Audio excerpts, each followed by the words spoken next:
जड़त्व से शुरू करते हैं। यह किसी पदार्थ का वह गुण है जिसके कारण वह पदार्थ अपनी अवस्था परिवर्तन का विरोध करता है। स्थिर है तो स्थिर रहना चाहता है और गति में है तो गति में रहना चाहता है।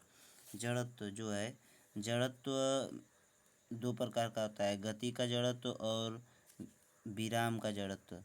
गति का जड़त्व जब वस्तु गति में होती है तो उसे गति का जड़त्व कहते हैं, और जब वस्तु स्थिर होती है तो उसे विराम का जड़त्व कहते हैं। गति का जड़त्व विराम के जड़त्व से अधिक होता है। जड़त्व का सिंबल होता है आई और इसको m/r², इसका फार्मूला होता है मास इंटू ये त्रिज्या का स्क्वायर। जड़त्व वस्तु के द्रव्यमान तथा त्रिज्या पर निर्भर करता है। द्रव्यमान और ये त्रिज्या पर निर्भर करता है। न्यूटन के अपने गति के नियमों को अपनी किताब प्रिंसिपिया में लिखा था। न्यूटन ने जो अपनी किताब लिखी थी प्रिंसिपिया, उसमें गति के नियम को लिखा है। ये थे न्यूटन साहब। न्यूटन की गति के नियम का प्रकाशन 1667 में न्यूटन की गति के नियम का प्रकाशन 1687 में हुआ था। न्यूटन की गति का पहला नियम जड़त्व का नियम या गैलीलियो का नियम कहते हैं। इस नियम के अनुसार अगर कोई वस्तु स्थिर है या स्थिर रहना चाहता है और यदि गति में है तो वह गति में रहना चाहता है, लेकिन तब तक जब तक कोई बाह्य बल न लगे। चलती हुई बस में अचानक ब्रेक लगने से यात्री की आगे की ओर झुकना, ये न्यूटन की गति का पहला नियम का ये उदाहरण है। रुकी हुई गाड़ी के अचानक चल पड़ने से यात्री के पीछे की ओर झुकना। दरी को छड़ी से पीटने पर धूल कणों का गिरना। पेड़ पौधों की टहनियों को हिलाने से फूल पत्ती का गिरना। एक गिलास के ऊपर पेपर रखा है और उसके ऊपर सिक्का रख दिया जाता है तो पेपर को खींचने के बाद सिक्का गिलास में गिर जाता है। ये भी जड़त्व का नियम है। कांच में पत्थर मारने से फूट जाता है और गोली मारने से छेद हो जाता होना, ये भी जड़त्व का ही नियम का उदाहरण है। आगे देखते हैं। न्यूटन के प्रथम नियम से बल की परिभाषा मिलती है। न्यूटन का दूसरा नियम, इस नियम के अनुसार किसी वस्तु पर आरोपित बल उस वस्तु पर उत्पन्न समवेग में परिवर्तन की दर के समानुपाती होता है। आरोपित बल समानुपाती का चिन्ह है और समवेग में परिवर्तन की बराबर समानुपाती समवेग में परिवर्तन की दर F समानुपाती m/v-m/u/t। तो इस तरह से सिद्ध करेंगे और इसमें जो है F बराबर kma हो जाएगा।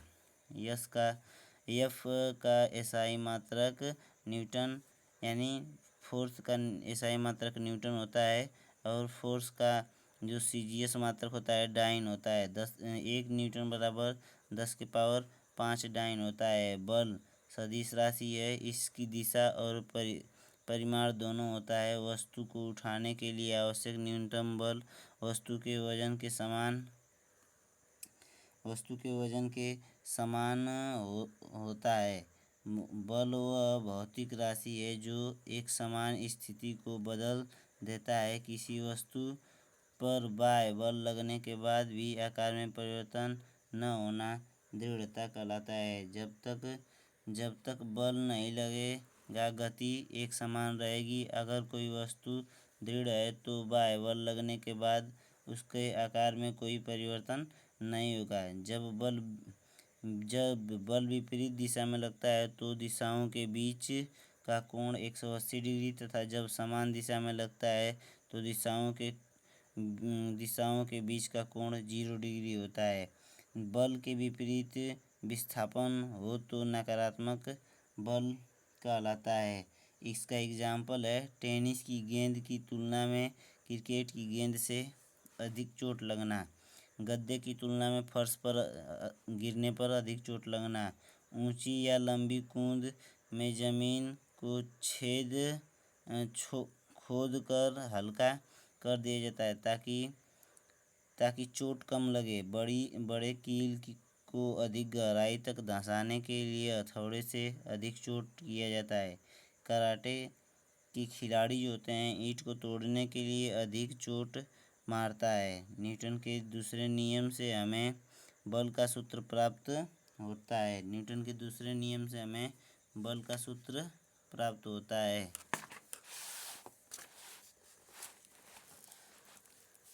न्यूटन का तीसरा नियम जो है, न्यूटन के तीसरा नियम को समझते हैं। प्रत्येक क्रिया के बराबर तथा विपरीत प्रतिक्रिया होती है। न्यूटन के तीसरे नियम से दो बातें स्पष्ट होती हैं। हम बल जो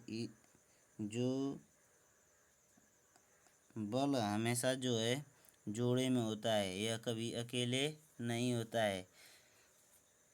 क्रिया और प्रतिक्रिया दोनों अलग अलग वस्तु पर लगने वाला बल है।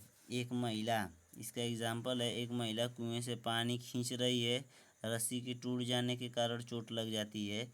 और दूसरा है बंदूक से गोली चलने पर बंदूक के पीछे हटने का कारण चोट का लगना। जमीन पर चलते समय जमीन पर चोट लगना करना। पानी पर में तैरते समय पानी पर चोट करना। नाव से कूदते समय नाव का पीछे की ओर हटना। रॉकेट का उड़ना। न्यूटन के तृतीय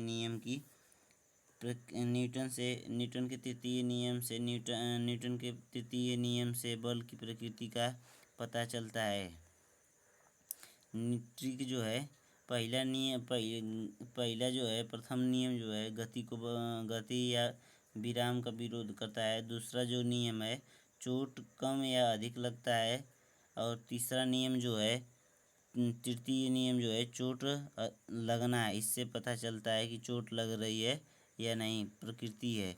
तो बल का प्रकार जो है, बल दो प्रकार के होते हैं। संतुलित बल वह बल जो बराबर तथा विपरीत होता है तथा इस बल की गति में परिवर्तन नहीं होता, लेकिन अधिक होने के पर अवस्था बदल जाती है। असंतुलित बल वह बल है जो असमान तथा विपरीत होता है और वस्तु की गति को प्रदान करता है। कोई पिंड सतत चाल से चलेगी, इसका अर्थ है कि वह बल कार्य नहीं कर रहा है। एक घोड़ा तांगे को खींच रहा है। क्वेश्चन है, एक घोड़ा तांगे को खींच रहा है और घोड़ा आगे बढ़ता है, किसके कारण? पहला ऑप्शन है, घोड़े द्वारा टांगों पर लगाए गए बल के कारण। टांगे द्वारा घोड़े पर लगाए गए बल के कारण। घोड़े द्वारा पृथ्वी पर लगाए गए बल के कारण। पृथ्वी द्वारा घोड़े पर लगाए गए बल के कारण। तो ये डी वाला ऑप्शन सही है। पृथ्वी जब घोड़े पर बल लगाती है तो घोड़ा आगे बढ़ता है, नहीं तो आगे नहीं बढ़ सकता।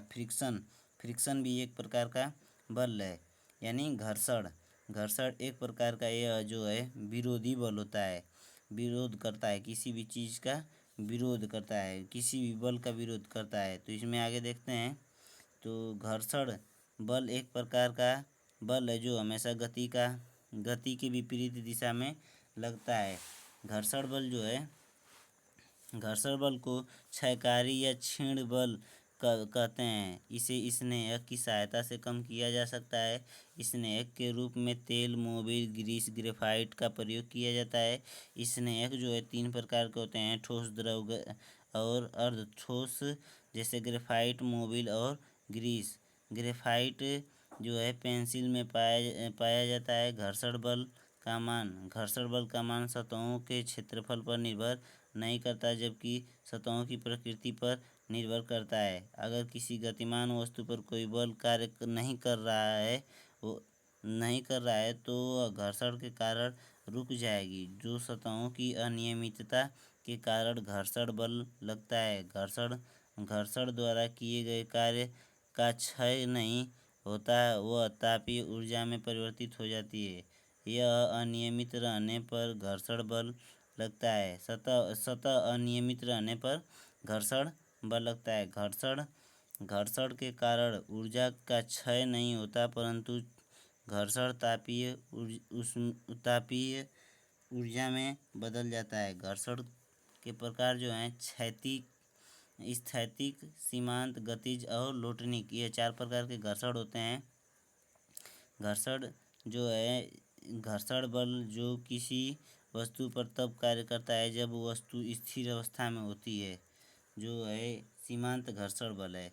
यह जो सीमांत घर्षण बल है, स्थैतिक घर्षण बल है, जो स्थैतिक घर्षण बल है जो यह तब कार्य करता है जब कोई वस्तु स्थिर रहती है। जैसे ये किताब जो है टेबल पर स्थिर है, तो यहाँ पर स्थैतिक घर्षण बल लगेगा। और जो सीमांत घर्षण बल है, जो सीमांत घर्षण बल वह घर्षण बल है जो किसी वस्तु पर तब कार्य करता है जब वस्तु सरकने की गति में सरकने को होती है। और गतिज घर्षण जो होता है यह वह बल है जो किसी वस्तु पर तब कार्य करता है जब वस्तु किसी आनत तल पर फिसल रही हो। आनत तल मतलब तिरछे ही फिसल रही हो, ऐसे आनत तल पर। आगे देखते हैं।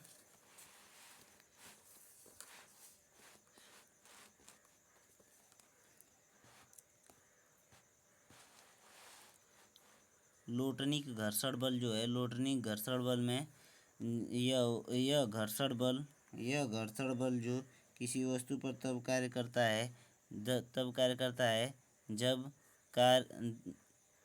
जब वह वस्तु लुढ़क रही हो। स्थैतिक घर्षण बल जो है सबसे ज़्यादा, फिर उसके बाद गतिज, फिर उसके बाद लोटनिक। बॉल बियरिंग गतिज घर्षण को लोटनिक घर्षण में बदल देती है। रोलर को खींचने की तुलना में लुढ़काना आसान होता है, क्योंकि गतिज घर्षण की तुलना में लोटनिक घर्षण का मान कम होता है। जैसे रोलर का मतलब कि आप एक गैस सिलेंडर को उठा घसीट कर ले जाएंगे तो ज़्यादा जान लगेगा, और उसी गैस सिलेंडर को आप लुढ़का के ऐसे इस तरह से ऐसे नचाते हुए लेके जाएंगे ऐसे, तो घर्षण बहुत कम लगेगा। और ऐसे खींच के ले जाएंगे तो घर्षण ज़्यादा लगेगा और बल ज़्यादा लगेगा।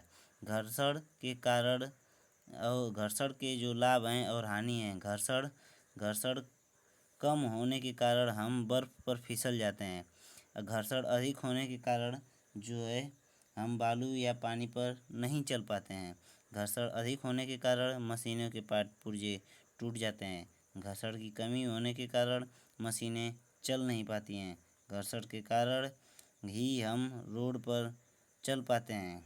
घर्षण के कारण ही हम रोड पे चल पाते हैं। घर्षण के कारण यह पेंसिल जो है, घर्षण के कारण यह पेंसिल भी चलती है, और घर्षण के कारण कलम भी चलती है। घर्षण के कारण मनुष्य भी चलता है, बाइक। घर्षण अगर नहीं रहेगा तो बहुत चीज़ नहीं चल सकती है, मशीनें नहीं चल सकती हैं। घर्षण जो है, घर्षण के 2 पहलू होते हैं, नकारात्मक और सकारात्मक। घर्षण जिससे हमें लाभ होता है उसे हम पॉजिटिव फ्रिक्शन कहते हैं, और जिससे हमें हानि होती है उसे हम निगेटिव फ्रिक्शन कहते हैं। घर्षण गुणांक को देखेंगे तो घर्षण बल का मान अभिलंब प्रतिक्रिया बल के समानुपाती होता है, तथा घर्षण समानुपाती अभिलंब प्रतिक्रिया बल आर बराबर घर्षण समानुपाती आर, यानी एफ बराबर म्यू आर। ये जो म्यू है यही घर्षण गुणांक है। म्यू बराबर होता है एफ बटे आर, यानी बल बटे ये जो अभिलंब प्रतिक्रिया बल बटे अभिलंब प्रतिक्रिया बल। तो घर्षण गुणांक बराबर घर्षण बल बटे अभिलंब प्रतिक्रिया बल बराबर घर्षण गुणांक। घर्षण गुणांक मात्रकहीन एवं बीमाहीन राशि है। घर्षण गुणांक का मान 0 से 1 के बीच होता है, और घर्षण के अधीन किया गया कार्य ऋणात्मक होता है।